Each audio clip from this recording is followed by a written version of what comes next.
Saint-Gilloise vient-elle d'être rachetée? Des rumeurs courent depuis plusieurs semaines. Ce qui est sûr, c'est qu'un conseil d'administration extraordinaire vient de démarrer.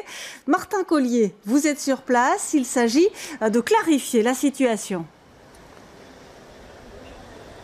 Oui, tout à fait. Un conseil d'administration qui est en cours, vous l'avez dit. Des rumeurs circulent dans les couloirs de l'Union depuis plusieurs semaines, éventuellement sur un rachat ou encore un partenariat au sein de l'Union Saint-Gilloise avec des investisseurs étrangers. Plusieurs noms ont déjà été évoqués et deux ressortent particulièrement.